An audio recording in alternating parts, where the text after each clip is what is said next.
What's up, everyone? This is Anthony Pompliano. Most of you know me as Pomp. You're listening to Off the Chain, simply the best podcast in crypto. What's up, everyone? This is Anthony Pompliano. Most of you know me as Pomp. You're listening to Off the Chain, simply the best podcast in crypto. Let's kick this thing off. Brad Garlinghouse is the CEO of Ripple. In this conversation, we discuss what Ripple does, how XRP is related, the current progress to date, and then Brad answers a number of hard questions that were crowdsourced from Twitter. This conversation has been highly anticipated, so I want to make a few things clear up front. Brad participated in this podcast episode without he or his team reviewing my questions beforehand. There was no payment of any kind that exchanged hands, and the episode has not been edited in any material way other than the removal of prolonged silences or filler words like or When I agreed to record this episode, I figured that both supporters and detractors of Ripple or XRP would be unhappy with the final product. That is okay with me. I spent quite a bit of time preparing for this interview, including talking to people from both sides, along with crowdsourcing a lot of questions that people wanted answered. I hope you listen to this episode with an open mind and walk away thinking the conversation was fair and balanced. Either way, I hope you enjoy it. Skirt, skirt! Want to know who has the best URL? Crypto.com. That's right, Crypto.com. They're a crypto platform with one goal, motherfucking mass adoption. That's why we're all here. We're trying to get crypto in every wallet. Crypto.com is helping people do that through buying, earning, lending, and card payment. Everything you could want at Crypto.com. Go help your boy out, tell him Pomp sent you. Download the app or visit Crypto.com. Pomp's got you, always. Ever wanted to get into mining and didn't know how? Don't worry, your boy Pomp's got you. Everybody got some electricity and Wi-Fi. All you got to do is go to coinmine.com, you buy a coin mine. It's like an Xbox or a PlayStation that helps you turn your electricity into Bitcoin. That's right. You purchase it, it shows up at your doorstep, you pull it out of the box, you plug it in, connect to your Wi-Fi, 5 minutes or less, you're mining Bitcoin. All you have to do is control it from the mobile app they provide, and then you receive over-the-air updates that add new coins and new features on a consistent basis. Kind of like how Tesla does over-the-air updates and updates the car software. Just you're updating your coin mine. Consumer mining made easy. That's right. Go to coinmine.com, tell them Pomp sent you, and thank me later. As many of you know, crypto investors store their digital assets on exchanges or in cold storage for long-term safekeeping. However, this strategy doesn't help them grow their investment holdings or build overall wealth. With the new BlockFi interest account, users can now securely store their Bitcoin or Ether at BlockFi and receive 6% annual interest paid monthly in cryptocurrency. 6% is an absurdly high rate. It's the best rate in the industry. I highly suggest you go check out blockfi.com/pomp. Again, that's blockfi.com/pomp to sign up and start earning crypto today. If you follow Bitcoin and crypto, you've probably heard of eToro. They're the world's #1 social trading platform, and I love it. They've got more than 10 million other traders that love it too. And guess what? They just launched in the United States. eToro offers access to the world's most popular cryptocurrencies, including Bitcoin, Ethereum, and others. With the smartest trading tools and the ability to connect with the best traders around the world, there's no better place to build your perfect portfolio. If you're new to Bitcoin and crypto, you can test the waters with their $100,000 virtual trading feature. But if you're more experienced, you can create custom technical charts and use eToro's social feeds to inform your trading decisions. They've got transparent fees, and so you never miss out. They also have an easy-to-use application available on iPhone, Android, or any web browser. You can get started today in just a few clicks at eToro.com. Again, that's eToro.com. Get VIP access to Bitcoin and crypto markets today. Anthony Pompliano is a partner at Morgan Creek Digital. All opinions expressed by Pomp or his guests on this podcast are solely their opinions and do not reflect the opinions of Morgan Creek Digital or Morgan Creek Capital Management. You should not treat any opinion expressed by Pomp as a specific inducement to make a particular investment or follow a particular strategy, but only as an expression of his opinion. This podcast is for informational purposes only. All right, guys, bang, bang. Super excited about this episode. I think we broke the internet before you even got here. I've got Brad here, who we are going to try to get through a whole bunch of information. And hopefully when people leave here, they will understand his perspective on how Ripple XRP works, kind of let him describe where they are from a progress standpoint, answer all of the haters and the detractors online, and the lovers, and the lovers. We'll get to the XRP army, who as I in preparation was thinking you must be the commander of the XRP army. I'm not sure. Well, I definitely don't consider myself the commander of the XRP army, but I'm not sure. There's a few people who maybe probably contend for that position. I'm not one of them. All right, so let's start from the beginning. You actually have a life before Ripple, which some people may not realize. And you've been in the technology sector for a really long time. Yahoo, AOL, you just call me etc. No, experienced. Getting off to a tough start. Experienced. One of my partners is mid 50s, and when we go through everything, I always say, "This is our experienced partner." Let's talk about AOL and Yahoo. Kind of give us a quick overview. What did you do at each one, and we talk some of that experience. Well, I'll start with Yahoo just because I think for me that was a really formative experience in lots and lots of ways. I joined in early 2003 and was there till I think the beginning of 2008 or 9. I can't remember which. Anyway, and it was a great experience, partly because that was you kind of joined when you joined in early 2003. That was kind of a dark period for a lot of internet companies, and certainly I would have put Yahoo on that list, and just both measured by stock price, but also just engagement. And then, new leadership was coming in, and we went through a kind of a golden time at Yahoo where a lot of growth, and it's hard for, I think, today's younger generation to realize. I mean, Yahoo was Google of 2003, right? For sure. And that was an awesome experience. Had some great mentors professionally, ran a whole bunch of things at Yahoo, ranging from the homepage to Yahoo Mail to Flickr and a handful of other things. And just learned a lot as a leader and manager. One of the highlight/interesting experiences there was I ended up becoming a little bit infamous for something called the Peanut Butter Manifesto. What is that? The Peanut Butter Manifesto was a document I wrote. It was an internal document that I wrote. It did leak out after about 10 weeks, but the articulation was basically like, Yahoo had a problem of spreading itself too thin. And I think this is true not just at Yahoo, but many companies suffer from almost an identity crisis of who are we, what are we trying to be? And if you try to be all things to all people, you're not going to be anything to anybody. And I think Yahoo is struggling of like, hey, are we going to be a search company? We're going to be an email company? We're going to be a content company in news and sports and fantasy. And there's some interesting manifestations of this, but the internal characterization as we talked about the budgeting process, and a senior person referred to that as, well, we spread it around like peanut butter. And to me, it was this like cringeworthy moment where I'm like, that is exactly the problem. Mm-hmm.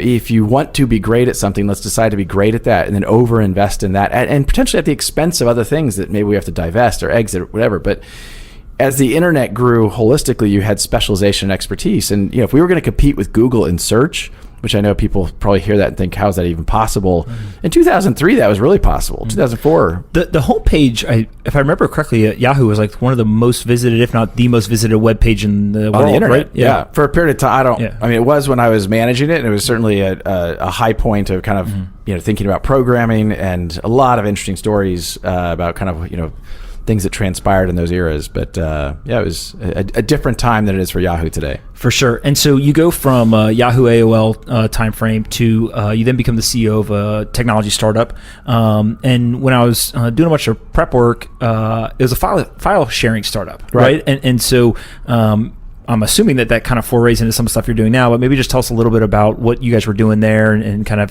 what drew you from the larger kind of tech corporations to something that was a little bit smaller and fast growing. Well, I've always kind of viewed myself more as a startup entrepreneurial guy. Before Yahoo, I had been the CEO of a small voice over IP company, kind of early days of VoIP. This is pre-Skype. And so I knew that going from Yahoo to an early stage company was probably in the cards. Anytime I'm thinking about a career shift, and my counsel to anybody would be think about long-term trends. Mm-hmm. And I think one of the things that was pretty maybe overly obvious in I think it was 2011 when I was joining the company at the time. It's called YouSendIt. We rebranded to Hightail, but cloud-based file management, again, now it's like, okay, everybody's using that all the time. That was actually kind of new in 2011. And YouSendIt had a pretty extensive user base. And the idea was, and it was a bit of a turnaround because YouSendIt had kind of reached its kind of high point, if you will. And so how can we offer additional services, expand that? And I think, things went reasonably okay there. We continue to grow it. The challenge is when you've got, the Microsofts of the world and Googles of the world entering the space with kind of either a loss leader or for free, and certainly having Dropbox and Box as competitors, it was a really tough slog. And ultimately, we had an opportunity to sell the company. It did end up selling to a company called OpenText, but I exited and decided to take some time off and look at what's next. Got it. And so then you pop up again in the crypto world, right? Kind of after that time off.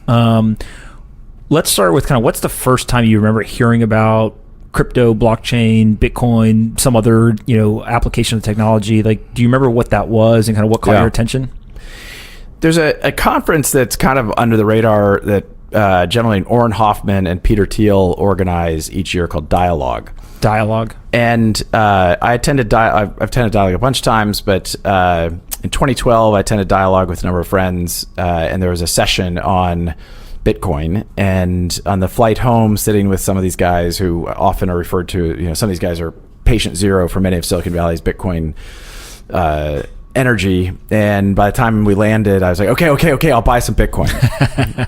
What year is this? 2012. Okay, so real early, and kind of that nucleus of people who now most people know are excited about it. Yeah, and I mean, this is with Wences Casares, Mickey Malka, a good friend of mine, Dave Goldberg. He passed away, but I've remained friends with those guys.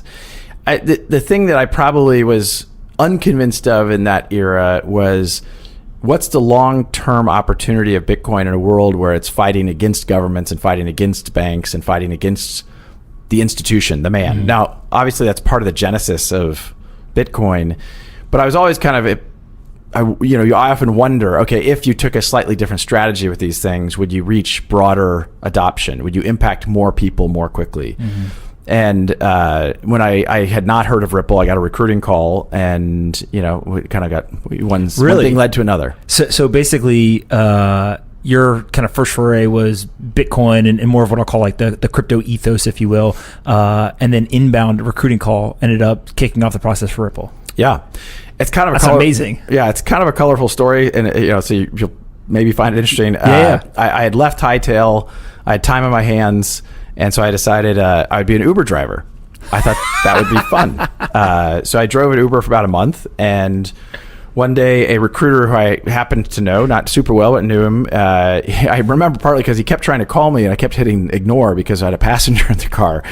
Anyway, I finally spoke to him, and he says, have you heard of Ripple? And I lied, and I said, yes, but tell me what it does again. Anyway, so he describes what Ripple is trying to do in the kind of internet of value and payments. And the honest reaction, I said, look, super interesting. I'm not your guy. I'll give you some names from PayPal or Visa. My sense is that's kind of more up the alley of what you're looking for. And in what he said, which I think is somewhat true, is that Chris Larson is one of the co-founders of Ripple. He's like, no, he's really looking for someone, if you want to change an industry, it's easier to do it a little bit from the outside perspective. And then if you hire someone from the industry, it's harder to achieve that same outcome. From the time that you got the call till the day you quit driving an Uber, how long was that? Well, I knew that wasn't that long because I didn't drive Uber very long. That was a 1 month project, but that was a fun experience and a whole different for a different interview for a different day. San Francisco is probably one of the only Bay Area. San Francisco is probably one of the only areas where the people who are driving for Uber could have previously had some crazy other life, and then in the future could next day be running a technology company.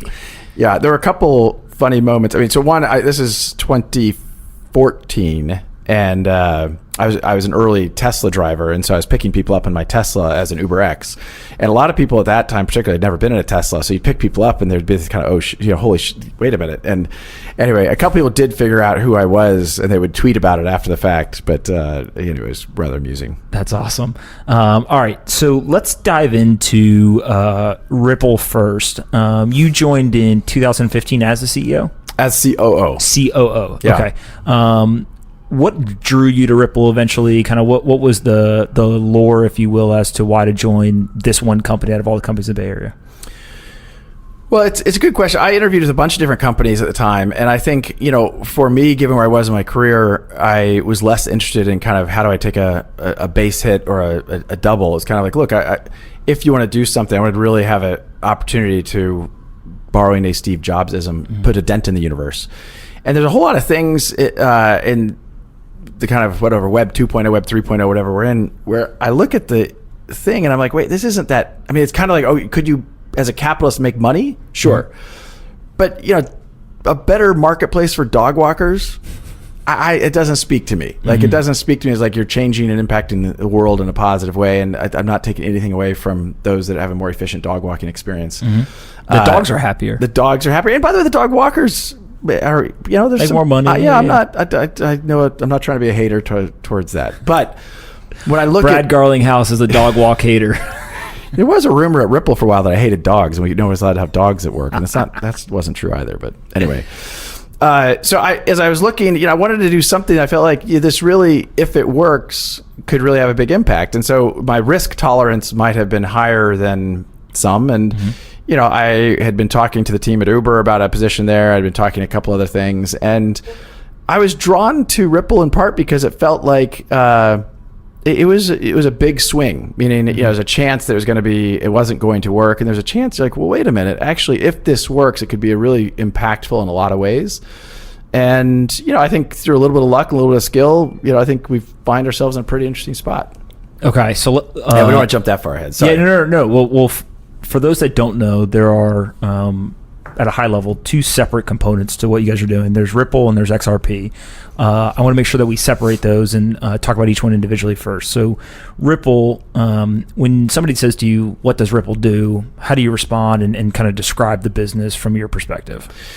Well, I usually respond by, I grew up actually in the Midwest in Kansas, and I explain to people that when my mom asks me what do I do, I say, Mom, we sell software to banks.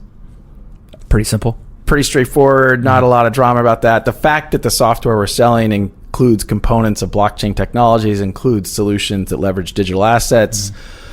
She doesn't, at the end of the day, I'm not even sure customers care. And I think one of my critiques of the crypto ecosystem, and before the show, we were talking about this conference in Montreal last weekend, which we can talk more about. But, I think there's this echo chamber of people getting so excited about the technology, we lose sight of what problem are we trying to solve for what customer, and how are we going to do that, and how do you go to market with it? And I think one of the things missing in the crypto ecosystem is really a customer fixation. These are profound technologies, and I think can impact lots of industries in lots of ways. But when I sit in these conferences, sometimes I hear people talking about, and frankly, kind of geeking out about different technical things. I think, okay, that's interesting, but if you don't think about the problem you're trying to solve, and there's a kind of a Silicon Valley statement of, are you a technology in search of a problem or a problem in search of a technology? I think with Ripple, we were clear about what problem and how we were going to apply this technology. One of the first things I did when I joined Ripple, there were a number of different projects going on. We had Codius, which is a smart contract platform. We had something called Global Identity, which is intended to be leveraging a blockchain, leveraging the XRP ledger for identity management. And then there's this payments solution. And one of the hard decisions early on, back to that peanut butter reference, is we're a small company. We cannot pursue all 3 of those things and be successful. Let's pick one. Did we pick the right one? I don't know. This is pre-Ethereum as the smart contracts platform, and Vitalik and our CTO at the time, a guy named Stefan Thomas, were close. And actually, Vitalik was staying on his couch, and they were talking about smart contracts platforms. There's only a couple hundred people at that point that are into all this stuff, right? So they all knew each other. It's a pretty small community, yeah. Anyway, we decided to focus on payments as a solution and liquidity as a solution for financial institutions. And again, you can never know, is that the right path? But I think that focus of going very narrow and very deep has served us well. I think there's a lot of people in the industry who've gone wide and thin, where there's a lot of experimentation, but not a lot of traction and clear, demonstrable usage. For sure. So one caveat I should put out in the conversation, which I was somewhat clear on Twitter, but I think is important for listeners to know. I actually know very little about Ripple and XRP. And so I've got what I'll call a basic understanding of what I could Google around and learn about. So I was excited to do this because, one, I get to learn from the source. And then two is to try to get a counterbalance view of the world. I reached out to a bunch of people, tweeted a bunch of times saying, hey, send me all the questions. So I think I've got a much more holistic view, but my understanding of what Ripple is today in terms of products, and I want you to kind of gut check me to make sure this is correct, is there's three separate products, right? There's XCurrent, XRapid, and XVIA are the ones that kind of came up from all the research online. One, is that an accurate portrayal of kind of the different products? And then two, can you take us through each product and what they do exactly? Sure. So that is a reasonably fair characterization. Okay. I'm sure I don't get it perfect. Yeah. Well, part enough. of that is, anytime you're in a nascent industry, it changes quickly. Even XRapid as a product name, we're kind of evolving to something we call just on-demand liquidity, because that's much more descriptive about what it does, but that's not that critical for today. So those are the three products. I'll talk briefly about them. XCurrent is really the idea that banks today use existing pools of liquidity, so pre-funded accounts. If I have the Bank of Pomp and the Bank of Brad, you can be Mexican pesos, I'll be US dollars. I would pre-fund Mexican pesos at your bank, and you would pre-fund dollars at my bank, and then we would use SWIFT to debit and credit that. With our first product, XCurrent, you can do that much more efficiently, much more quickly than how the current system works. And not surprisingly, banks like that. That's good. And so we have had adoption of XCurrent. But to be clear, and I think one of the things that there was misunderstanding about years ago, is that doesn't touch crypto. That is, we describe it as kind of a temporary blockchain between two endpoints. That's a private transaction. It's not going to be published. Banks and financial institutions have sensitivity about their transactions being broadcast everywhere. But that's the first product. The second product, XRapid, which we now really call on-demand liquidity, is this idea that I don't have to pre-fund to the Bank of Pomp. I don't want to put Mexican pesos out there. I don't really trust the Bank of Pomp. And increasingly, I don't want to have there's trillions of dollars pre-funded in accounts around the world. If I, as a bank, don't have to pre-fund that liquidity out into the world, I can use it for other purposes. Now, there's a whole bunch of things that go with that. One is, if I'm funding, the Mexican peso is reasonably stable, but if I was, let's say, the Argentinian peso, there's a lot of currencies out there that you don't want to hold. And if you hold them, you're going to try to hedge them.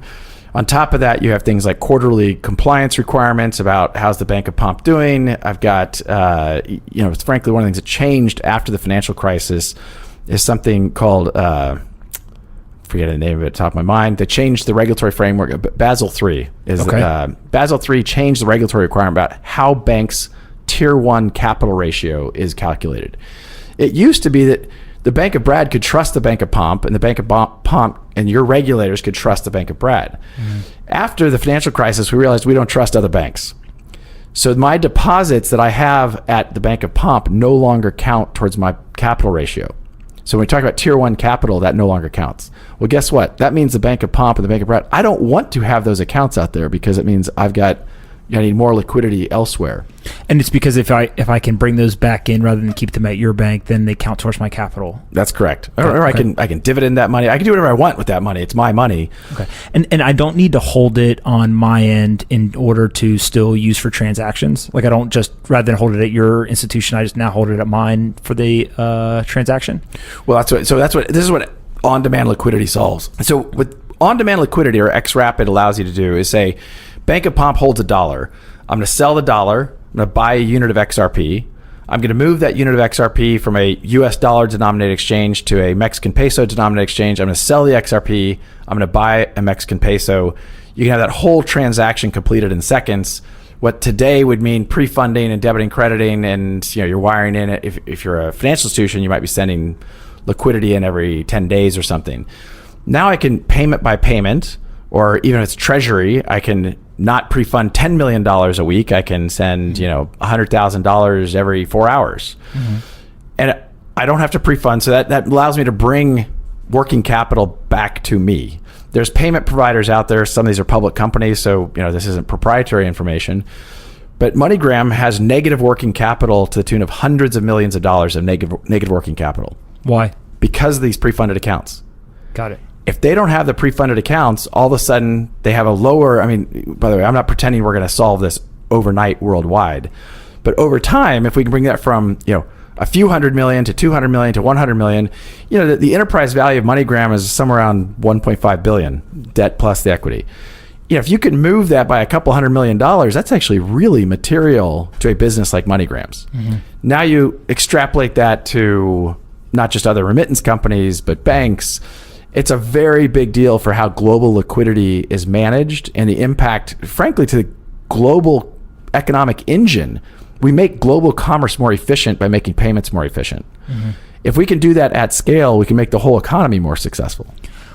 So one of the questions, let's go through XVIA next, and then we'll get into the XRP and kind of how that works. I'll keep XVIA super simple. Okay. Think of it as a corporate API wrapper so that a corporate can write to one API and shoot off payments globally. Okay, and this is all over. One of the other terms that kept coming up is RippleNet. Correct. Is that something separate than these three products? No, or? Those three products represent RippleNet. Okay. So when you connect into RippleNet, you're touching those three products. So if I am a bank, can I buy one product and not the other two? Or do I get kind of all three wrapped up as one offering, if you will? From a technical point of view, the way we deploy it is you're kind of getting all the pieces. That way, if you signed up for XCurrent and you want to add on to XRapid later or on-demand liquidity later, it's an easy evolution. Mm-hmm. But you can sign up for one product. And am I, as a bank, Ripple comes to me, salesperson or customer person, and says, "Hey, we've got this product. Here's how it works. Here's the advantages, etc. Do you want to use it? I'm paying to use that product. Are you taking a transaction fee? Is it an upfront payment? Like, how do I interact with Ripple as a company?" We have an enterprise sales force. Back to my kind of, we're an enterprise software company. So we have enterprise salespeople out traveling the world, meeting with banks, other financial institutions, and we're signing contracts with them. Mm-hmm. We've been pretty... Like a traditional software contract. Yeah.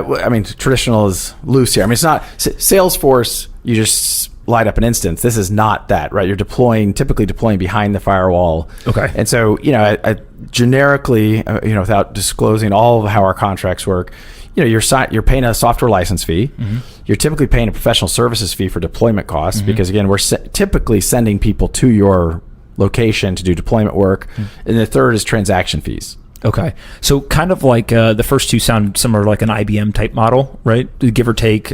You don't have to say IBM, but somebody like IBM. Sure. Enterprise software. Yeah, enterprise software. And then there's basically some sort of revenue you guys derive from how much is used or the transaction volume that somebody participates in. Right. Got it. Okay.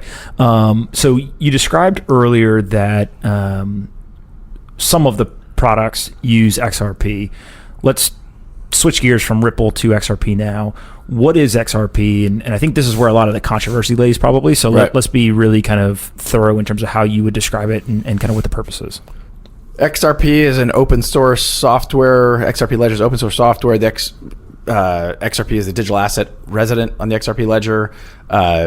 Some of the founders of Ripple were involved with the creation of the XRP Ledger. The XRP Ledger started before Ripple, the company, was created.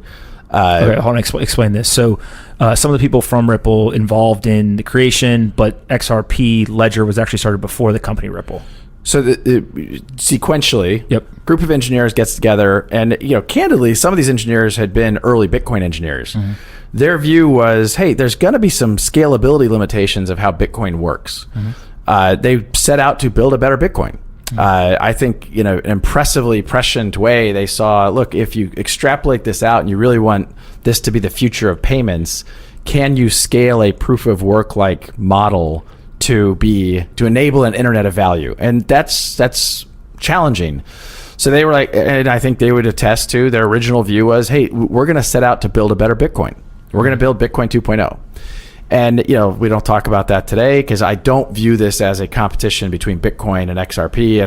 I think there's going to be multiple winners in this world. The internet will take care of that competition. Yeah. They definitely see it. The marketplace will take care of the competition. Meaning, it's not going to be the chatter of the echo chamber of Twitter and the crypto world. It's going to be customers. Mm-hmm. Is this solving a problem for customers? I just point out, look, I think one of the areas of FUD is people are like, Brad hates Bitcoin. I am long Bitcoin. I own Bitcoin. I am not bearish on Bitcoin. I just don't. Bitcoin is not going to solve a payments problem. So the Satoshi white paper says a payments network. it's not going to be a payments network, and the reason is that the nature of proof of work and from a scalability point of view is significantly limiting how the throughput, transaction time, transaction cost. The XRP ledger is much more efficient. I typically say it's about 1,000 times faster per transaction. It's about 1,000 times cheaper per transaction. So one of the questions, and we're kind of jumping around a little bit here, so if you're listening, bear with us. One of the things I think that Bitcoiners would say is there's a relationship between security and speed. And if you speed up the transactions, then you could be giving up security, right? And there's some level of trade-off there. Agree, disagree? Do you think that there's a kind of a more gray area? It's not so black and white. And just how do you think of the trade-off between speed, security, Bitcoin, and how XRP works? I'm going to intentionally somewhat dodge the question. Okay. I mean, look, I've read that meme, and it's kind of a recent meme in my opinion. I didn't hear that 2 years ago, but now I kind of read stuff now, and people say that. The XRP ledger has existed since 2012, I think 2012. We've never had a transaction unwound. We've never had a hack against the ledger. So do I think we have compromised? Do I think the creators of the XRP ledger compromised security to the benefit of efficiency and speed? I don't see it. I'd like to see the data that I've read that. I have read that meme, but I've never read it. And here's an example of where there was people optimized for speed and efficiency, but then there was a security issue. Yeah, and I think it's a fair point for you to say, hey, look, this has never been hacked, and generalize. I think that there's probably other people who have tried to increase efficiency, therefore given up some security, and there has been a hack. And so maybe a fair critique of that would be, if it happens one place doesn't mean it's going to happen everywhere. And also what level of security is needed, right, in order to run a system.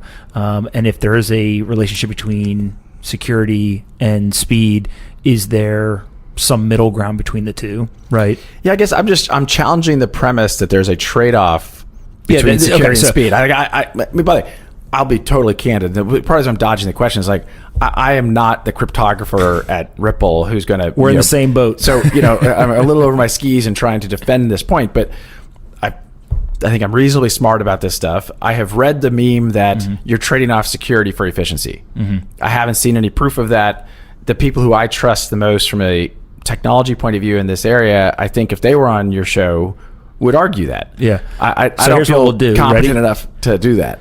The Twitter detectives, go to work. Yeah, there you go. Yeah. You can go argue about that, and you can tweet at me about how I'm wrong. But tweet at Joel Katz on that also, and he'll defend me. No, that's fair. All right, so XRP is a digital asset that goes on the XRP ledger, right? And then describe kind of how it works into the product itself, because it sounds like it's not all three products within the RippleNet actually use XRP. Some of them do, some of them don't. So just kind of... Well, the only product that we are selling to customers that uses the XRP ledger is on-demand liquidity. Okay. Right. So I was describing the Bank of Pomp selling, I can't remember if you were dollar peso, but you're selling whatever that fiat is, you're buying XRP, you're moving it, you're transacting back. If you're just going point to point on fiat, you're not touching XRP. And so some of the pieces here, I think, are one, banks do this with fiat. It's slow. There's a bunch of issues. There's the deposit issue, that stuff. Two is then some people would say, well, why don't you just use Bitcoin or some other digital asset instead of XRP? By the way, it's a great question. I know I'm interrupting you, but if I may. We had a really interesting debate internally when we were architecting and kind of product design around XRapid or on-demand liquidity. And one of the debates internally was, well, wait a minute, what happens if we're launching on-demand liquidity into Poland? And there is, I think it's, well, no, maybe let's not use that because I think that's the euro. Let's use Peru. I think it's the lira. To be honest, I'm over my skis on that too. If we're going into a market where there's no liquidity with XRP, then our product isn't going to work. So we architected the product to be flexible enough to say, look, maybe ETH has a ton of liquidity into Peru. Maybe Bitcoin has a ton of liquidity into Peru. The point here is we were focused on solving the customer's problem. If that meant that we were using Bitcoin to solve it, okay, So we made the product flexible enough that it would use the most efficient rail.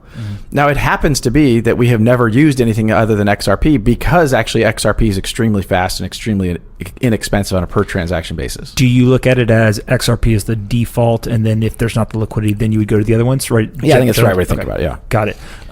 Okay. By the way, the reason why I'm emphasizing that is back to you even, I can't remember what you said earlier, but you're talking about what I heard was kind of this, there is religions around all things crypto.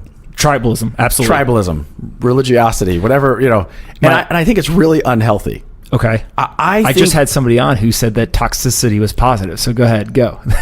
Yeah, I don't know who that was, but I look, and I thought this conference I was at in Montreal was supposed to be super confidential. I saw an article about it on Modern Consensus, so apparently it's not that confidential. But one of the things I argued in front of this kind of 100 people is, I don't think what Ripple is doing is competing with almost anybody else in that room at that point. And I'm sure there are examples of people we're competing with, but I want them to be successful.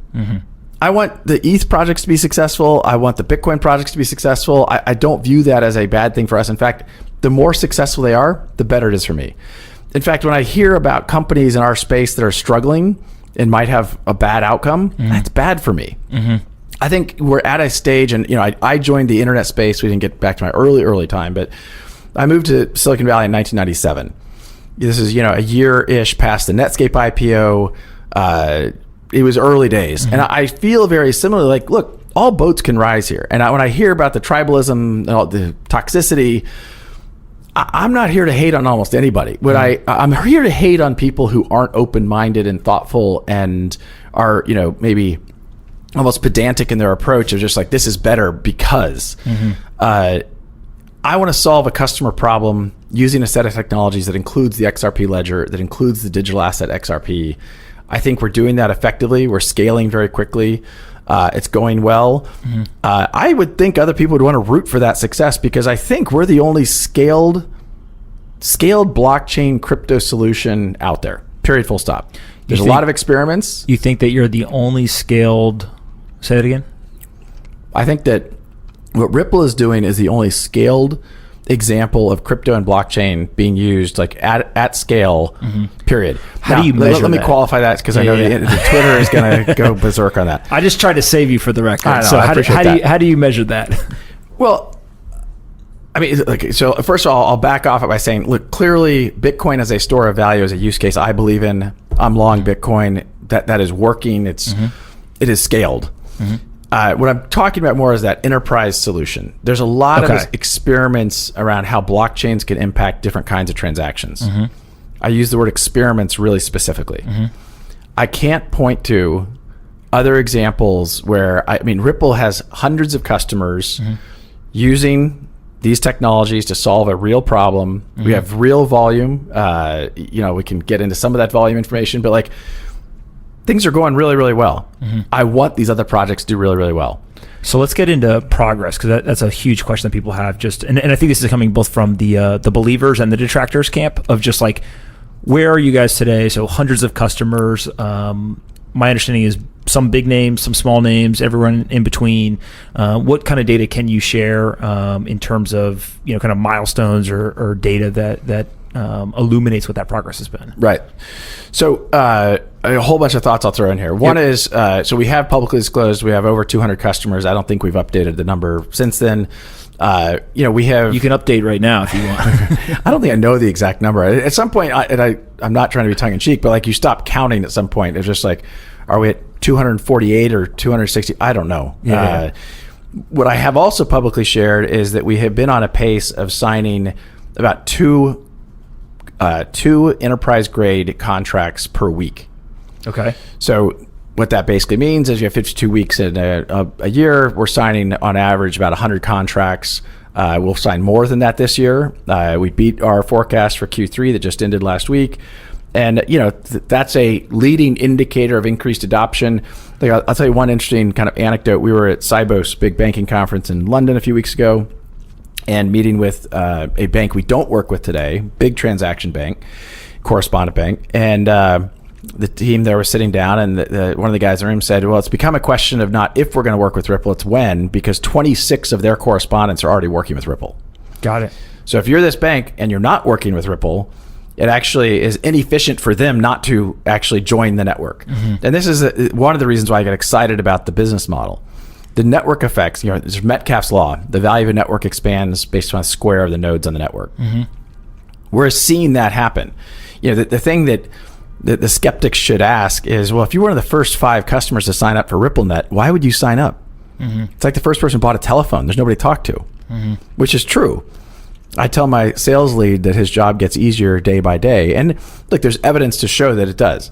Now, translating that traction with a customer contract, and one of the first OKRs, which is how we kind of manage objectives and key results. You're using Silicon Valley language. You're going to get them all messed up. OKRs are basically like key performance metrics.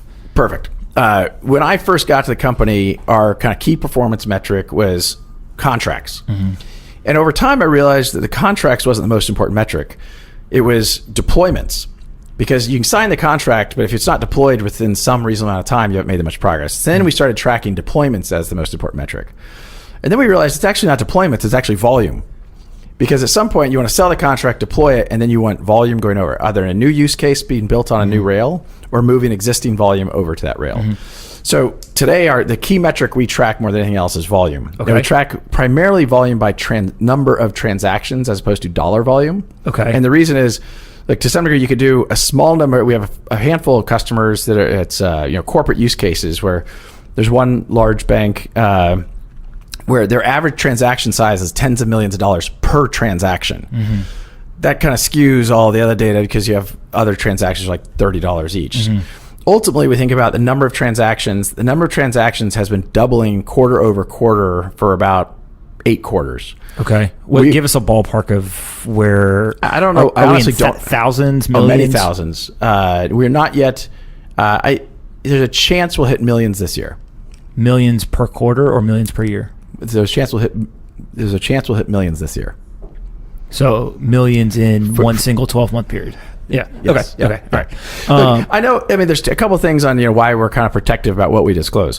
One is these are banks. These are financial institutions. Like, I don't have permission to share. They get rather sensitive when I start sharing specifics about their transaction bank. It's confidential information to them. I will. I'll let you off the hook to a degree with one question that I saw from Twitter, and I forget who asked it, so I apologize. But you get credit. This is my credit to the Twitter user.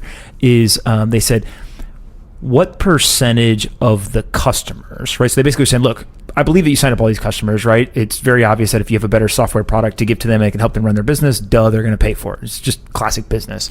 But what percentage of the customers have more than 1% of all their volume going through a RippleNet type engagement or product versus 99% going elsewhere? By the way, I think that's a good and interesting question. Yeah, I thought it was. It presumes that I know their total volume. That's fair. Which I would imagine typically we don't know. Okay. Now, there are some customers where, let's use MoneyGram as an example that's very public, that they're working with us and what have you. Right now, we're only live in 2 corridors. Okay. Mexican peso and Philippine peso. Okay. So I'm purely just conjecture here, and they're a public company, so somebody could probably figure this out. But even if we had 100% of their volume live in the Mexican peso and Philippine peso, what percentage of the total would that be? I don't know. My guess is those 2 Mexico is probably a very, very big percentage of their business, but big meaning maybe 20 at most, maybe 10. I don't know. What do you think? Let's just take that as an example. What do you think your volume in Mexican peso is in terms of compared to them using RippleNet versus not? 50-50? It's less than that now and ramping. And the reason why that's the case is we are slowly increasing. One of the key things we talked about earlier is you need liquidity between XRP and MXN. So one of the challenges, I think, for the whole crypto world is I've been fond of saying that the long-term value of any digital asset will be derived from the utility it delivers. The utility for most crypto today is purely speculation. Now, we could argue that that's a step forward from illicit use cases of Silk Road. And so we've gone from illicit use cases to speculation. I think the next chapter will be all about real utility. But if today 99.9% is speculation, I have said, look, we want to get all crypto from 99.9 to 99 to 98 to 97, what have you. There have been days over the last handful of weeks where 80% of the volume to XRP and MXN was associated with our on-demand liquidity product. So we went from 99.9 to 20 being speculation. Now, that actually creates a different problem. The problem that creates is if there's not enough liquidity, can we push more value through that pipe unless there's more liquidity? And so we work with market makers, and to some degrees, liquidity begets liquidity. If there's a market there, market makers, whether in all shapes and sizes, will participate and hoping to kind of generate their own value from participating there. For sure. And so last question around kind of just progress. As you're signing, let's say 2 contracts per week on average, right? You're kind of doubling the transactions quarter over quarter. Things appear, based on that data, kind of being up and to the right. Where are you finding a bank that is kind of the average customer? What is the value to them, right? In terms of, you've got these 3 products. Are they coming in and saying, hey, I'm actually using all 3 of these as part of RippleNet and I kind of get the full experience? Do you find that they're just using one of the 3 more than the others? Like, what is kind of the value proposition that the average customer is finding today? I would say 90% of the customer's first touch point is for XCurrent. Okay. Because it's solving a problem that it's easy to kind of explain the value proposition. You already have 2 pools of liquidity. You're using some sort of solution to settle between those for messaging. This is a better way to do that, and that's the entry point. Once we are at the entry point, then we can say to the Bank of Pomp, hey, you have a correspondent in the Philippines. The cost to maintain that correspondent is whatever. Hey, there's a better way to do that. Let's find a more efficient way to do that. And oftentimes, when people first hear the word crypto, there's a little bit of particularly in the banking world. Once you explain to someone that every Ripple-enabled transaction is KYC'd, every Ripple-enabled transaction is checked for AML, OFAC, other acronyms filled in, all of a sudden they're like, oh, okay, this is better. This is a better way to facilitate liquidity. I think that the posture for banks changes pretty quickly. If you don't mind, I'll tell you one anecdote on this. It's kind of funny. About 2.5 years ago, a very senior guy from a big correspondent bank with whom we were working says, hey, Brad, look, we're super excited to be working with you. I just want you to know that this whole, they were using XCurrent. And, he took it upon himself to say, look, we love what we're doing, but just so you know, we're never going to use crypto for liquidity. Okay, I get you. Thank you. We're thrilled to be working with you. Happy place. 18 months later, same guy and the CEO of the entire bank come to visit our office in San Francisco. And what they said is, hey, we're ready to start talking about how you can help us with liquidity. What was interesting to me about that is, we had the opportunity to talk to them about how they can use XRP for liquidity because we were already a trusted partner in solving a problem for them and how they already worked. And I think that we keep kind of breaking down those walls. And I think that's good for the whole crypto community, by the way. Dispelling the idea that crypto is inherently somehow used for illicit purposes and those things. I think it's talking about real use cases, solving real problems, having real utility, I think is good for the whole industry. So this is a great segue because another set of questions, and this came from a whole different group of people, and I kind of distilled them down into a couple of bullet points, was one of the big things that I think Bitcoin specifically gets both praise and detraction about is its lack of ability for law enforcement or governments to stop it. Right, so there's a lot of people who love the fact that, hey, you can't censor this stuff, you can't seize it, all the things that we believe that Bitcoin brings to the table. The flip side of that is there's a lot of people who don't like that. Right, hey, there's economic sanctions and governments don't like that. It's not a lot of people don't like that. Governments don't like that. There's plenty of people, right? And so there's a whole set of questions. I kind of just put this under law enforcement and governments. And so things like, how does Ripple deal with government requests about user information or account blacklisting and the things that I think people say that's not possible when it comes to Bitcoin? How do you guys handle that? Have you guys had those requests? Maybe just kind of elaborate on some of those issues. Skirt, skirt. Want to know who has the best URL? Crypto.com. That's right, Crypto.com. They're a crypto platform with one goal, mass adoption. That's why we're all here. We're trying to get crypto in every wallet. Crypto.com is helping people do that through buying, earning, lending, and card payment. Everything you could want at Crypto.com.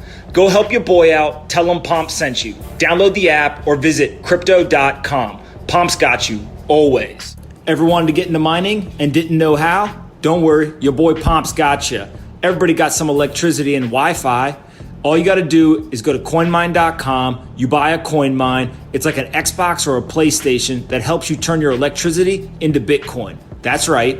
You purchase it, it shows up at your doorstep, you pull it out of the box, you plug it in, connect to your Wi-Fi, 5 minutes or less, you're mining Bitcoin.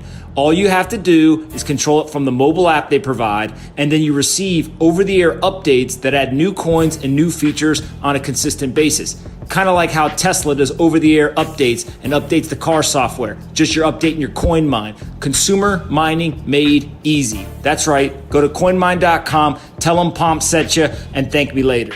One more word from our sponsor, BlockFi. Their new interest account allows you to securely deposit your Bitcoin or Ether at BlockFi and receive 6% annual interest paid monthly in cryptocurrency. This rate actually compounds, so you receive a 6.2% APY, which is very attractive given the alternatives. So you can actually take your Bitcoin, you can deposit it with BlockFi, and get paid an interest rate of 6% in return. Go check out blockfi.com/pomp. Again, blockfi.com/pomp to sign up and start earning interest on your crypto today. How does Ripple deal with government requests about user information or account blacklisting and the things that I think people say that's not possible when it comes to Bitcoin? How do you guys handle that? Have you guys had those requests? Maybe just kind of elaborate on some of those issues. Well, I'll start with a rather simplistic answer. Mm-hmm. We don't. Right? We don't onboard customers. Mm-hmm. The Bank of Pomp does. Okay. If the government wants to come and look at a transaction for the Bank of Pomp, they go to the Bank of Pomp. Then nothing changed. Mm-hmm. So, I mean, I'm being a little bit overly simplistic, but the way that the Bank of Pomp is regulated today, whether they're using Ripple's technologies underneath or not, doesn't change. Okay. So when they want to come and this is for Ripple. Yep. If they want to come and validate I can't remember the exact example you were using. So let's say that I want to, I'll give you two examples. Let's say that I'm a person of interest to the government and I send a transaction to somebody. It goes through RippleNet, XRP it goes through a bank. It goes through a regulated financial institution. And my it goes transaction to another regulated financial institution. Yep. And the government says, I want to learn more about that. They go to the bank. And I'm assuming that they send you guys requests as well, or no? I mean, we don't necessarily have the identity. Back to the privacy of we sign a customer. We don't necessarily have that information. Matter of fact, not just we don't necessarily. I'm trying to think of an example where we would have that information. Mm-hmm. If the Bank of Pomp's transact with the Bank of Brad, I don't get the identity because I didn't do an onboarding. So basically, the way, and this is me learning here for a second. There's two ways that these systems work, right? Is there could be I don't want to call it shielded because I think that has a negative connotation, but basically this idea that Bank of Pomp sends money to Bank of Brad, the processor of that transaction can see personally identifiable information. It can see all the details, the transaction, who it is, all that kind of stuff. And then there's a way for it to basically happen without any sort of information being shared from the bank to the payment processor. Which bucket are you guys in? The latter. The latter. Okay. I mean, but both endpoints, the Bank of Pomp, and maybe I shouldn't say the Bank of Brad because I am Ripple, but both endpoints see the information and they have access to the information. And we actually, one of the things that we do through RippleNet is make the passing of that information much more robust than how Swift works today. So the banks like that. And frankly, governments like that. Mm-hmm. This idea that independent of my own political views, this idea that crypto is going to kind of take down governments might be for certain segments appealing. I think about this a little more pragmatically. How do we apply these technologies to bring greater efficiency to commerce, to greater efficiency for the immigrant who lives in San Jose, California, and wants to send money home to Guatemala, and 30% of their transaction is coming out in fees? Like, that's shitty. Mm-hmm. That doesn't need to be that way. You're basically saying, like many companies in crypto for sure, hey, there's rules, there's regulations, we are going to play within the rules and regulations. Fair? Well, right? But the only thing you said there that I didn't necessarily agree with is like many in crypto. Well, I think one of the challenges is a lot of people in crypto, I think, are doing a disservice by championing things that we know that governments aren't going to be on board with. Yeah. Well, I think And part of it too is, right, it's always a balance between somebody's got to break the rules to change the rules, but at the same time, if you break the wrong rules or you do the wrong things, then there's punishments, right? And so it's kind of, I've got you ready for this? I got a saying that one of my partners says all the time. He goes, pioneers end up in ditches. Right? Well, look, I also think there's a difference between, I can, on a personal level, I can look at what Uber was doing and kind of disrupting the taxi union and think, okay, like, I get it. When you start talking about the disruption of, let's say, the intentional circumvention of KYC requirements, I know there are examples with governments that maybe aren't to be trusted, and you could argue maybe the U.S. government isn't to be trusted. We live in a world of governments. That's not going to change anytime soon. We do a kind of an annual customer conference called Swell, and a couple years ago, actually exactly 2 years ago, we did it in Toronto, and Ben Bernanke was our keynote. And I thought, first of all, I thought it was great. Back to it's good for the crypto community that Ben Bernanke is doing a keynote for a crypto conference. In effect, I mean, obviously Ripple's a little different. You also had Snoop Dogg once, right? That was for he wasn't speaking at a conference, but he was. That's another story. We can talk about that next. I'm just impressed that you got Ben Bernanke and Snoop Dogg at two separate things. That's only 6 months apart. Keep going. All right. So what Ben Bernanke was saying, which I subscribe to, is that if you're talking about G20 markets, to give up the ability for them to control their money supply is giving up their sovereignty. They're going to bring out the tanks before they give up their sovereignty. His point was basically that, if what you are doing is threatening the sovereignty of a nation, that is a very high kind of attack on a nation, and they're going to fight that aggressively. And so when I see people doing things in the crypto world that I feel like, and I use G20 specifically, because look, there are many countries who have already lost control of their money supply. We could choose Zimbabwe as an example that is amusing to learn about. But there's a whole lot of markets, and I use the G20 that they're not going to just sit idly by and, have their fiat and have their ability to control monetary policy be disrupted. For sure. One more question on this and then we'll move on. If I am Bank of Pomp, and since we won't use Bank of Brad, we'll for laughs and jokes, we'll call Bank of Satoshi that I'm going to send money to. Very good. If I send I think there would be a Bank of Satoshi by now. There probably is. So somebody somewhere created it. Somebody definitely bought the domain, bankofsatoshi.com. You're welcome for the free advertising. If I send money from Bank of Pomp to Bank of Satoshi, but Bank of Satoshi is located in Iran, let's say, right? So a country that is sanctioned by the U.S., massive ramifications if you tried to do this in the quote unquote traditional banking system. One, can I do that through RippleNet? I'm assuming no, but I'll let you clarify. And then two, along with that, can you as Ripple or RippleNet blacklist certain accounts, etc., or is that done at a bank level? Like, what is your control over in terms of blacklisting and preventing sending of money? In reverse order, we can't blacklist because we don't have PII.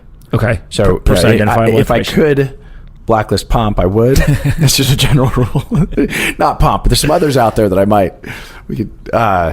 On the first question, we don't work with any banks in Iran.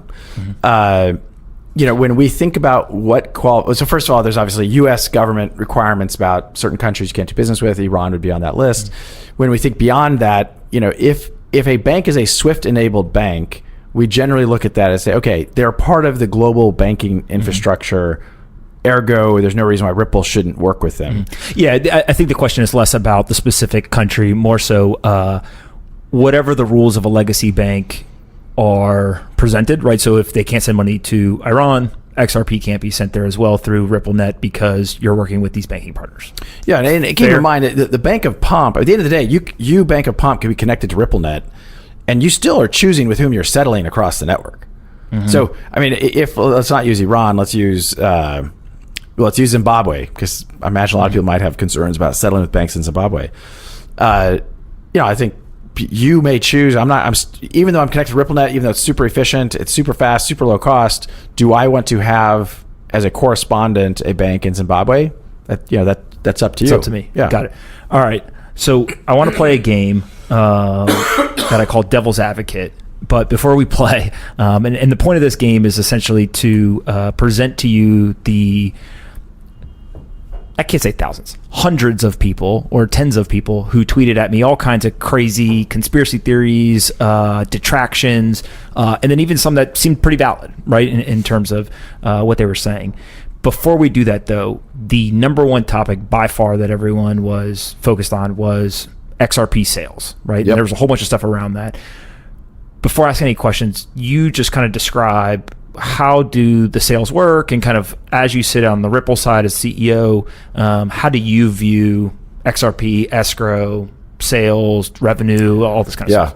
All right. So I'll start talking about it. I'm sure I'm going to miss a couple things you just asked about there, because there are a whole bunch of good questions in there. It's a great interview technique to throw out a bunch of questions and then just see let where I bite. Yeah. So, look, I'm glad you're asking about this. I think there's a bunch of misinformation. You know, before the show, I said to you, look, one of the reasons I'm here is because I think there's a bunch of misinformation, and I think we need to get a little more aggressive about clarifying some of that. The first thing I'll say is that people kind of lose sight of, I think, is we are the most interested party in the success and health of the XRP ecosystem. We being Ripple. We Ripple. Yep. We own, it's very transparent. Yep. We own a lot of XRP. Anything we do that's not good for the XRP ecosystem is not good for, by the way, there's a whole bunch of other players in the XRP ecosystem. Some are companies we've invested in, some are doing their own independent thing. Just this week, a bunch of announcements about SDK. This is an announcement this week around SDKs around the XRP ledger that I think are profound, and we'll only see more people building on top of the XRP ledger. That's good for the whole group. When we think about what we're doing, we've tried, one, to be very transparent. In the kind of context of leading by example, I think one of the limitations that the crypto ecosystem broadly faces is lack of transparency. If we're not going to be transparent, we shouldn't expect people to, trust us. Now, in some ways, I admit, in a frustrating way, our transparency has opened us up to attack. Okay, so hold on, pause for a second. Pause. The one thing that I will say is I do believe that your life would be easier if you didn't provide any information, because people Sadly, I agree. Because people would, what I honestly believe, and this is across every single company, public companies specifically, right? Public companies would have less scrutiny in many cases if they were private. Right. Same thing kind of applies here is the more information you put out, whether you're right or wrong, whether you're fully transparent or semi-transparent, people then now have data points. Right. And they can use that to all that stuff. Right. There's an example of this I'll point to. Okay. Joe Lubin and I were on a panel in Davos earlier this year. Okay. And Joe Lubin was criticizing, I can't remember exactly, there's a video of it somewhere out on the internet, but he was criticizing, Ripple and XRP and I was like, wait. While you're on the panel with him? Yeah. And by the way, I actually that's pretty ballsy. He was being direct. I think it kind of backfired on him. You can go watch the video, you can make your own judgment. But I'm like, okay, wait a minute. Before you're going to criticize what Ripple's doing, how much ETH does Joe Lubin own? How much ETH does Consensus own? How much are you selling? Mm-hmm. What are you using that for? And, look, I think the best way to lead is by example. And so Ripple has tried to lead by example. Okay. Talk about the mechanism of escrow, sales, kind of how the whole process works. Right. So just structurally, don't worry about numbers for right now. Yeah, I'm going to try to remember the exact time frame. About 2 years ago, one of the big, kind of overhangs, if you will, concerns about the XRP market had been Ripple owns a lot of it. What happens if Ripple decides to sell a lot of it? I always use the argument, well, that wouldn't be in Ripple's best interest, so why would we do that? And the concern there is basically if you dump it all in the market all at once, it would depress the price. That's one of the concerns. I think there's some others, but yes. And I, of course, would always, I always thought it was a little bit of just a silly argument because that would not be in our best interest, so why would we ever do that? We took that off the table as a concern by saying, look, I'll tell you what, we are going to lock up so the XRP ledger has a capability called an escrow. Okay. It can be cryptographically signed, sealed, if you will. And we created 55 contracts, 55 escrows that effectively become unlocked once a month for 55 months. There was 1 billion XRP in each escrow. So in month one... So 55 billion XRP went into locked escrow. Up in an escrow. Well, in 55 escrows. Yep. And then each one kind of on a month-by-month basis, each one kind of fires off and releases 1 billion XRP. Correct. When it releases, where does it go? We can do whatever we want with it. Okay, we being Ripple. We Ripple. I mean, these escrow, Ripple owns the XRP. Yep. We on our own accord. And you guys own the escrow. So, because one of the things that I don't think I understood well, and people were asking questions, so I apologize to anyone who thinks I get this wrong, is they were like, it's not real escrow because Ripple still owns it. What you're basically saying is, but it's cryptographically signed. We can't unlock it. Yeah. So it's, I guess somebody could make the argument you quote unquote own it, but there's cryptographic signage on it, and you can't violate it. Correct. Right. That's correct. Okay. So you get the billion XRP once a month for 55 months. We use some of it for deals. Well, back to you asked, hey, we sell some programmatically. I want to talk. I want to digress on that. You asked about it earlier. I didn't touch on it. We sell XRP two different ways. Okay. One is OTC, over the counter. Okay. Institutions come to us. They want exposure to XRP. Rather than going into the market, sometimes they'll come to us and we'll facilitate a transaction. Okay, let's go real slow here because this is where all the questions were. What are the types of institutions that come for OTC? Are these like crypto hedge funds, or are these more like bank customer types? More the former than the latter. So this is more. This is more crypto speculators. Okay, are coming to you and saying, "Hey, we'd like to buy over the counter." Correct.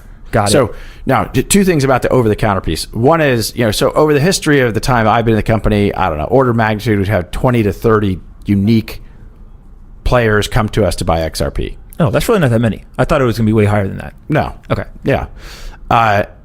We basically have stopped all OTC, in large part because our attitude is, look, there's enough liquidity out in the market. You can go into the market and get it. Market being you can go on an exchange, or you can go to other OTC providers. There's a lot of very successful OTC desks, and we refer people to those OTC desks. Or you could go in and buy it on an exchange. It depends on the size, but we, back to our transparency, we put out what's called the XRP market report. Okay. Once a quarter, at the end of each quarter, we will publish exactly, hey, this is how much XRP came out. This is how much XRP went in. This is how much we sold. We sold some programmatically. We sold OTC. Last quarter was a high watermark in terms of the dollar value of XRP sold. Okay. And one of the things that we actually agree with is we tried to have a constructive way to engage the market by saying we're going to sell OTC and we're going to sell programmatically at 10 basis points of daily market activity. Okay, so and that's combined OTC and programmatic, or 10 basis points each? 10 basis points. Well, the OTC tends to be a little bit, lumpy. Lumpy, okay. Yes. Thank you. That's helpful. The 10 basis points is much easier. The challenge of the 10 basis points became that we were using CoinMarketCap as the measurement stick. Oops. What do you use now? We Crypto Compare Top Tier, CCTT. Okay. And we think that's a much more trusted. They have an interesting construct around. I'm going to get this slightly wrong, but kind of tier A, tier B, or tier 1. You think it's higher quality? It's a higher quality. I think it's a more trustworthy measure of actual volume in XRP liquidity. Okay. So let me ask one question real quick. And this is more personal curiosity. 10 basis points of daily market volume, or of market volume, is that daily, monthly? Daily. Okay. So basically, daily. Every day, would it be fair to say you guys are 10 basis points of the volume, give or take, depending on dilution, etc.? Yeah. I think that's right. I'm not sure I understand. So 99.9%. Let's just say that there's $100 million worth of daily volume before you guys do anything, right? That means we would be $100,000. Yeah, you'd be 10 basis points. Okay, correct. Got it. Every day, 99.9% of all XRP trading, we have nothing to do with. Got it. Okay. We have, based upon what we saw with CoinMarketCap, we've continued to kind of constrain what we're doing, in part because I think people very appropriately are pointing out, like, hey, CoinMarketCap isn't the right measure. Yeah. Is CoinMarketCap going back to the transparency? And I would challenge them to challenge themselves. Like, it's bad for the whole market that's not a more trusted source. Yeah. So programmatically, let's say the last couple of quarters, how much do you think you've sold? And again, one caveat to this whole conversation, right? I think a lot of people want me to hold your feet to the fire and say oh, you said $100 million, but it was 102. Yeah. Here's the good news. Just ballpark. There's a public number out there that we have published for every quarter for the last 8 to 10 quarters. Give us the ballpark in terms of the programmatic. I think Q1. Well, no, I don't know if I can parse programmatic from OTC top of mind.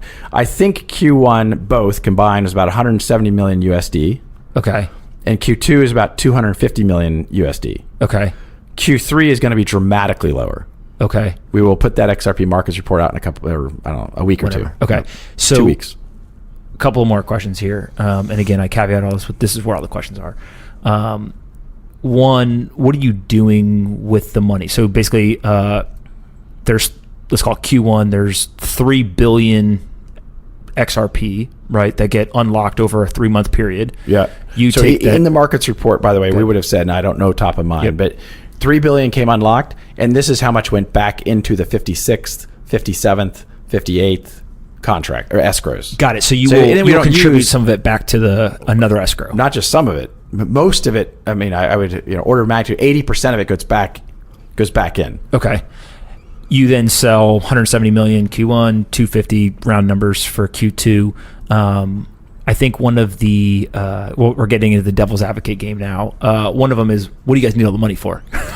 Well, I mean, one, we're investing in both the company. We're investing in the MoneyGram is an interesting deal. We, as I think is very widely known, we committed $50 million to invest in MoneyGram.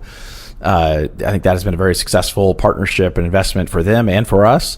They're super happy about it. We're happy about it. And again, I think the more we're doing to demonstrate scaled use cases of solving real problems, I think that's good for everybody. Mm-hmm. And how much of the unlock, one of the other questions was around how much of the unlock goes to the company versus what they called company affiliates, and that was founders, foundations, kind of all this other stuff. Well, what we're talking about right now is only what the company owns. Okay. So only Ripple, the billion gets released, right. And then you use some of it for selling revenue, right, that you can then go invest and do all that stuff with, and then some of it just gets contributed back into future locked escrows. Correct. Okay. One of the other big ones was misleading market cap, right? And so the big question here was, and I'm literally going to read to you almost verbatim. I'm good. Just to make sure I don't screw it up. The last thing I want is to ask you tough questions and then get yelled at by the internet. Here's the good news. I actually want you to ask tough questions because I honestly think that like most of the tough questions, I think there's like I'm not an irrational human being. All right, so hold on. I do have to say this on the record so everyone can hear it. We've never met before. No, we haven't. We've never talked before.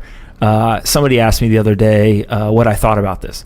And I said, I never met the guy before. We got some mutual friends. They speak highly of you.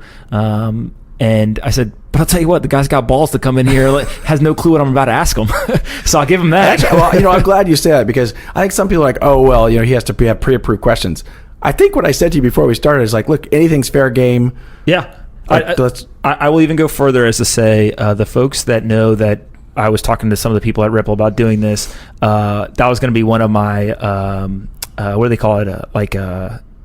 Stopping points is if they said, hey, I got to see the questions first, I wouldn't have done it. Yeah. So misleading market cap, currently stated market cap counts all distributed tokens, including those sent to founders, affiliated foundations, and customers. Most of those, though, are held with restricted selling agreements, so they're not actually liquid, which can lead to an overstated market cap. If the market cap did not include those, then the implied inflation rate would be much higher. Therefore, it would be a better signal for the downward selling pressure on XRP. Super complicated question. Yeah. I'm going to caveat it with parse it a little one bit. quick sentence. Basically, if you look at the data, the way that some of this is calculated can be, in the detractor's eyes, misleading. Therefore, people can't run correct models to understand the inflation rate. Look, I get the question actually at a high level. My response is largely, how do you calculate? So we all look at the quote inflation rate of Bitcoin. Mm-hmm. What about the whales who bought Bitcoin in year one and they're selling some now? Yep. Do we count that in the inflation rate? Mm-hmm. We don't. But isn't that the exact same thing as a founder of Ripple or a founder of the XRP ledger who's selling some XRP? I'm not disputing the kind of, I think, and I don't know who asked the question, but I'm not disputing that, okay, if we looked holistically about the introduction of supply of XRP, Ripple is one component of it. Mm-hmm. I think about Ripple's participation in the increase of supply equal to the mining increase and the increase of supply of ETH or Bitcoin. Okay. Because ETH has a whole bunch of, non-mining related supply that's introduced, right? Yeah. So does Bitcoin. So does XRP. And I'm not trying to dodge the question. I'm just saying that the question applies to.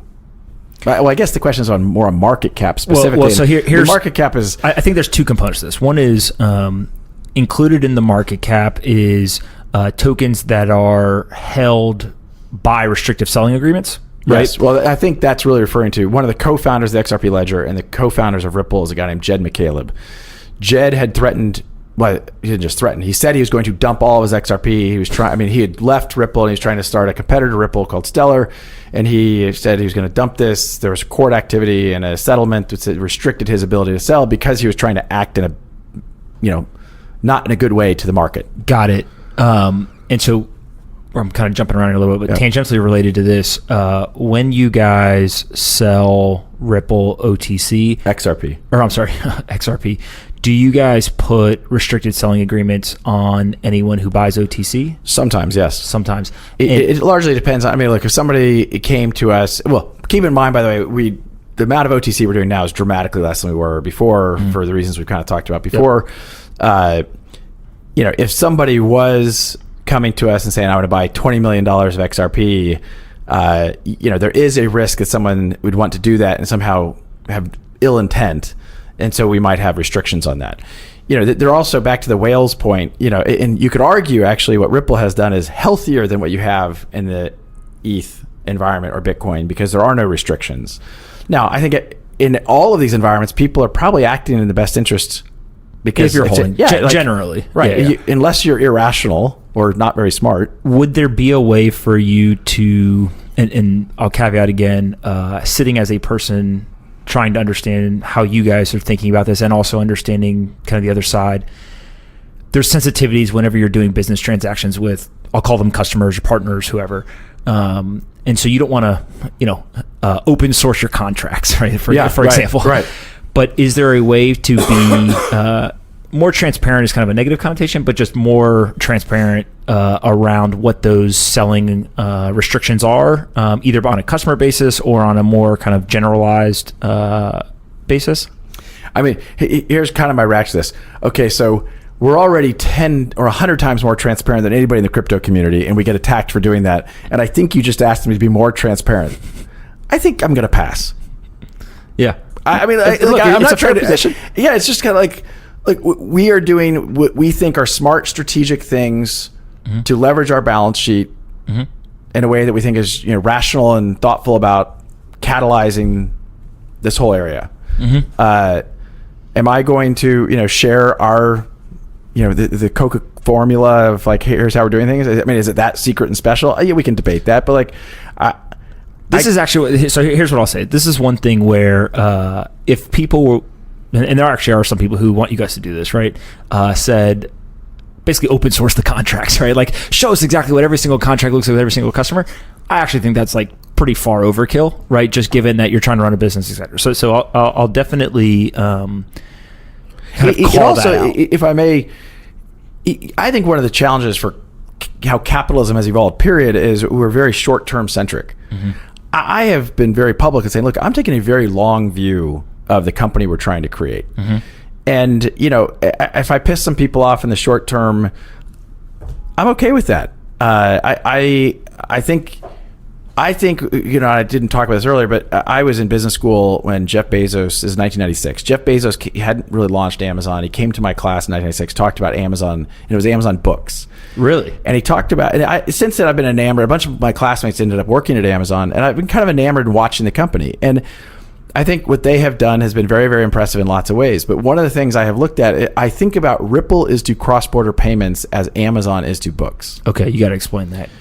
Amazon launched one vertical, books. Had they not succeeded in books, they never would have been able to do DVDs or music or now everything else. Right, AWS, right? That's the infrastructure level. When I think about what Ripple's doing, there's a lot of different applications of blockchain technologies. There's a lot of different ways we could use the XRP ledger. We started with a vertical around cross-border payments, partly because it's a massive market, partly because it's a very clear pain point. You have customers who don't like the incumbents. They're happy to engage. But what I've said to the company is, look, we have to be successful in books, aka cross-border payments, or we don't get permission to go to the second vertical. But ultimately, I see what Ripple's doing with blockchain technologies as we're going to enter other verticals for sure. What will they be? Oh my gosh! I should open source that too. Wait, just throw one out there that would be another type that you would enter. I mean, look, we have. You're a master at dodging. I appreciate it. No, I can't. I mean, that's one. Look, we're looking at lots of different things. Other types of financial services. I'll give you another interesting example real quickly. Do you know who the largest investor was in Pets.com when it went bankrupt? I do not. Amazon. Really? The only reason I point that out is, look, we have made a bunch of investments in other projects going on out there. I think right now Ripple is the largest investor in crypto, period. We've invested about $500 million in other crypto projects. Okay. We're going to make a bunch of investments in a lot of different things. Some of them unrelated to the XRP world, some very related, some related to Ripple, some unrelated, some related to payments, some unrelated. Some of those may be things that we end up buying. Some of those maybe end up things that we... Investing with. Yeah, great. Got it. My point to some degree is, in the nascent stage of a market and watching Amazon lose money on Pets.com, that was totally okay, right? You know, they were learning as they went, and we're going to do the same thing. There will certainly be other verticals that we go after at Ripple, and I'm not even sure how I got on this topic. That's good. That's the point of why I'm here to interview you, is just to lead you with breadcrumbs. When you asked me a question, and somehow I got onto Amazon. No. I'm not sure. All right. So as part of this, one of the things that also comes up in the sales, I think it's the last question on sales, is how do you think about when you sell OTC, right? So there's the restrictive selling agreements. Then there's some sort of discounting at times, sometimes not. Talk just about... Generally not. Generally not. When there is it, hey, if you lock this up, there's a discount? Or kind of how do you think about it from a framework standpoint first? I mean, look, so first of all, generally there is not. Okay. To the extent there is, it's, hey, we're doing a bigger, broader deal in some construct, and we're thinking a lot of different, how do you create value on both sides in a lot of different pieces? And this is likely, would it be fair to say the discounted OTC sales are not with the crypto speculators, they're more with customers and partners? Correct. Okay. And what would for sure, correct. A bigger deal would be, and this is me just completely speculating, making this up, but I think generally if I'm sitting in your seat, it's something like, hey, you're going to be a customer of our software product. We're going to also give you some XRP for liquidity purposes or whatever. You can basically buy it at some discount, and then you can hold on your balance sheet, etc. Or we'll loan it to you, and at a very low interest rate, or there's different mechanisms, right? Okay. I mean, we're trying to be thoughtful and creative about how we catalyze the whole marketplace. And look, the good news for us is there's other companies in the XRP world who are doing similar things. They're just not as big as we are. They don't own as much XRP, but there's a lot of other cool stuff going on, and I think that's good for everybody. Yeah. And by the way, I don't think that doing that is wrong, right? I mean, look, there's people who I sell things and I discount them. Right? So like I understand. What do you think the average discount is? Oh, I don't know. I mean, like 50%? Oh, no, I would say 5. I mean, look, I don't know. Smaller numbers. Yeah, right. I mean, look, I think about XRP as a currency. Would you sell $1 for 50 cents? One of my questions is, that was going to be one of my questions is, do you think it's a currency? Do you look at it more of like a utility token? How do you think about it? Part of the question, I was like, I don't know what exactly is a utility token. What is it? I mean, there's some parsing. Now you're starting to sound like me. I don't even know. Look, what I do know, maybe for better or for worse, in 2015, we had a FinCEN settlement with the government. Okay. The U.S. government called XRP a currency. Okay. I think of it as a currency for purposes of deals like what you're describing. I think of it as a currency. And so if I were thinking about a deal construct, and back to the whole reason we're talking about this, is the discount point, I wouldn't give dollars away for $50, right? Would I give someone a advantageous deal denominated in dollars for some reason? Sure. That makes sense. Okay, so let's go to XRP Army in terms of all of the engagement on Twitter. Yep. You're not the XRP Army commander. What has your reaction been to this? What is kind of your perspective on kind of how enthusiastic people are online? Look, I love the fact that there's a group of people who believe in what we're doing, are advocating, and if anything, I actually think the XRP Army is a reaction to the aggressiveness of the FUD. Interesting. Elaborate on this. Well, I think people they're sometimes more than other times. People are putting out information that is factually incorrect, either about Ripple or about the XRP ledger or about the people around the ecosystem or about other companies in the ecosystem. And, that community has been catalyzed to correct that. And in that context, I think that's awesome. Are they a more vibrant group than others? I don't know. I mean, look, I get attacked by plenty who are outside of that army, and those are pretty active people too. I think the whole space is super engaged, right? And then there's... And in some ways, that's a beautiful, healthy thing. Yeah. But look, can we all start with the same basis of facts?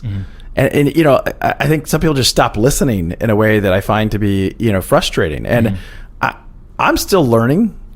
We should all still learn. There's things that I don't fully understand about what's going on in the Bitcoin world. There's things I learned in this conference in Montreal I found super interesting. But there's a lot of misunderstandings about what Ripple is, about what the XRP ledger is, how it works. And, as I said, I'm here today to try to correct the record on some of those things. For sure. I only got a couple more questions that we got to wrap up. Sounds good.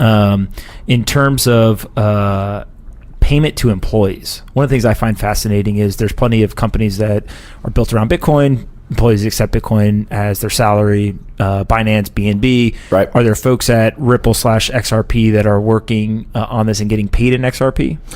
The only thing you said Ripple/XRP. There's employees at Ripple who choose to get paid in XRP. Yes. Okay, got it. I don't think anybody gets paid 100% in XRP, but it's a kind of an opt-in, and we may limit the percentage they can take in XRP. I'm not sure. Got it. All right. So last topic I want to cover, I call this like the elephant in the room, and it's more from my standpoint. One of the things that we did not do as investors is we did not participate in the whole ICO stuff, right? And for us, it was more around, I'll call it regulatory uncertainty, right? And for us, it was we had so many opportunities on the equity side where we could go invest that it was just like, we don't really have an advantage there, so we'll leave it for other people. What's your perspective on tokens, regulation? There's been a bunch of settlements recently that have been announced kind of at the end of the fiscal year for the SEC, et cetera, with EOS and Block 1 and all that. Kind of just broad-based first, just like how do you view this whole environment, given that you've actually been working on this for, 4 or 5 years now? You've kind of seen some evolutions there. Yeah. What's your perspective? I think if you go back and look at my Twitter feed, you will find that I was one of the first people to come out and say, I think this whole ICO thing's going to end badly. Really? I think if you go back and look, I was very early in saying danger. If you said that, kudos to you. I was on a panel, and I remember this well. It was an MIT panel, and I tell you, there was like 800 people showed up for this thing in San Francisco. It was a massive audience, and it was right at the height of the ICO market. And I remember there was a lawyer sitting next to me who was kind of advocating, I do an ICO. And all I said was, if you're going to do an ICO, just remember to hold back a lot of that money to pay him as a lawyer to defend you when the SEC comes after you. Now, one of the other things I'll just point out is that an interesting irony about this whole thing is we at Ripple, and even I think the XRP community kind of leaned out during that craze, and ETH community leaned in to really enable the ICO craze. Isn't it ironic that by doing that, ETH was then deemed not to be a security given its distribution, and the SEC hasn't said anything about XRP? Okay, we decided that, hey, look, we think that actually clearly, Ripple didn't do an ICO. The XRP ledger predated Ripple. Was there a quote-unquote ICO for XRP on the XRP ledger? No. The early days of the XRP ledger were giveaways. Ripple, the company, raised money through venture capital and did a seed financing, a Series A financing, a Series B financing. Got it. What have you. And so I got to ask, XRP, there's plenty of people who think it's security, plenty of people who don't. I think there's plenty of people who don't. Okay. I mean, look, there's I don't know exactly the name of it, this ranking system that came out this week. I saw the crypto rating. Yeah. Did you read my notes before this? So one of my questions was literally going to be, if you look at those rankings compared to others, you guys actually score pretty well, right? And then I think that the big question, and I'm very sensitive to the fact that I don't want you to say anything that you're uncomfortable saying, but at the same time, how do you think about, if you're sitting in the regulator seat, deciding what's a security, what's not? This stuff's new. You spoke about ETH transitioning possibly from could have been a security to now it's not. Just talk a little bit about that. Sitting running. What do you guys have? The third or fourth largest cap asset now? It depends what you count market cap, right? Look, I think the SEC has a really hard job, and I genuinely mean that. Like this is a new thing. What does it mean? How should it be regulated? And so I'm respectful of the fact that some of the stuff it's not black and white. I think that how that plays out is, I think, yet to be determined. I think slowly but surely the SEC is providing more guidance. both through what they're doing with an enforcement mechanism and what they're doing, kind of what they're publishing on policy stuff. We work with regulators around the world. Some regulators have been much kind of quicker than the U.S. has about being specific. The U.K. has come out and said that they view XRP in the same thing as ETH and BTC. We've seen a bunch of other, Japan, that has been true. I can't certainly speak on behalf of the SEC. Suffice to say, I think they've got a hard job, and I understand that they're kind of trying to do their best to work through it. Before we wrap up, I always ask 2 questions. Oh, you get to ask me 1 question to end it, but my 2 questions: most important book you've ever read. We just went from debating the intricacies of securities law to now favorite book. Snow Crash. Snow Crash. Oh, old school. So there's 3 books that are given to product managers when they join Facebook, and Snow Crash is one of them. Really? I didn't know that. Yeah, I actually forget the other 2. I was given Snow Crash in somewhere around 95, 96, and I thought it was pretty fascinating. Yeah. It for those that read it, I think a lot of people receive it, never read it, but those who read it is pretty good. Aliens, believer or non-believer? For sure. Why? There's too many things out there. It's a law of large numbers. If they showed up to the U.S., would that be a good, to the Earth, would that be a good or bad thing? Oh, we have aliens here already for sure. Have you been outside New York City? Jesus. Okay, I'm kidding about that. So Brad actually went to Area 51. All right, my one question for you is, do you think differently about Ripple and the XRP ledger now as compared to 60, 70, 80 minutes? I don't know how long we've been here. So I will, I'm going to expertly dodge that only because I think most people actually don't know what I thought before you walked in here. Oh, that's fair. Well, right? I just asked if you thought differently. Yeah. So I think I'm actually on the podcast on record saying that it's important to separate out software company from XRP. I actually think that having software that makes banks run better, there's big businesses to be built there, right? We've actually invested in a bunch of businesses that are either trying to disrupt software products that are currently in banks or are helping banks be more efficient. That all makes a lot of sense to me. XRP, my only big thing that I just can't get over, right? And I understand the I understand the argument as to why is if you can use XRP, right, across the rails, why not use Bitcoin? Now, I think your argument would be volatility, the fact that you can't stop it, all the things. It's a lot faster and a lot cheaper to use XRP. So what I end up coming to is there are 2, there's probably many versions of the future, but 2 of those versions are what I will call a corporate company creating a software product that is then sold in an enterprise model into banks, which you guys are doing. And there is likely to be something other than Bitcoin that's used. So whether that's XRP or somebody else comes along and creates something, or it's Libra, or whatever it gets created. Wait, the white paper? You notice I didn't even go there until the end. I messed up. We're not going there. All right. And then the other world is a world of Bitcoin, which, there will be people who build this stuff, but it's much more kind of empowering people. It's fighting back against things like inflation, the banking system, yada, yada, yada. I really do think that what ends up being the most valuable is which path the world goes down. Right? That's fair. Like, I don't think that it is if we go down the path where we need something that is fully decentralized, non-centrable, non-seizable, etc. Like, I don't think that Ripple and XRP end up being the winner, right, in that world. Vice versa. If we go down a world where we need a corporate software company that sells into banks, etc., like, I actually don't think that Bitcoin can win in that world. There's an expression that I use sometimes at work, much to the frustration of Ripple employees. It's the tyranny, the tyranny of the or versus the power of the and. Explain. Why is it one or the other of those? Oh, there's kind of, and I know we're wrapping up, but I think one of the mistakes that people make in this kind of broader crypto world is that there's not going to be one winner here. There's going to be a bunch of interesting winners. And by the way, I would even yield the point: is the XRP environment clearly going to be a winner? I think there's some interesting dynamics there that make it more efficient in a whole bunch of ways. But I think at the end of the day, it comes back to, like, are these technologies being used to solve a real problem for real customers in a scaled way? And there's a long way to go in all of them. 1 sentence answer at the end of this. Whenever you go do whatever you go do next, it could be 30 years from now. What is the legacy that you want Ripple, XRP, and Bitcoin to leave on the world? I hope that these technologies put a little dent in the universe in terms of making commerce more efficient. I think that's completely fair. All right, listen, you get a lot of credit for coming and doing this completely blind, so I appreciate it very much. And where can people find you on the internet? At Garlinghouse, Twitter, at Garlinghouse. The XRP army, the lovers, the detractors, have at it. All right, guys, thanks so much. Thanks, Pomp. Hey, everyone, Pomp here. If you like this episode of Off the Chain and want to help us take crypto to the top of the Apple, Spotify, and other podcast charts, please do us a favor and rate, review, and subscribe. To review, simply go to the Off the Chain homepage, scroll down until you see the 5 blank stars. Taking 15 seconds to fill those stars in and leave a quick review goes a long way in helping us take the entire crypto ecosystem to the top of the charts. I appreciate you listening, and see you next time on Off the Chain.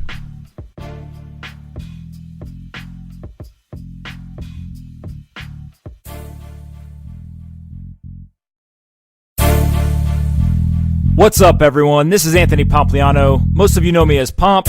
You're listening to Off the Chain, simply the best podcast in crypto. Let's kick this thing off. This episode of Off the Chain is with the one and only Bitcoin Sign Guy. In this conversation, we discuss crypto anarchy, Bitcoin art, privacy, freedom,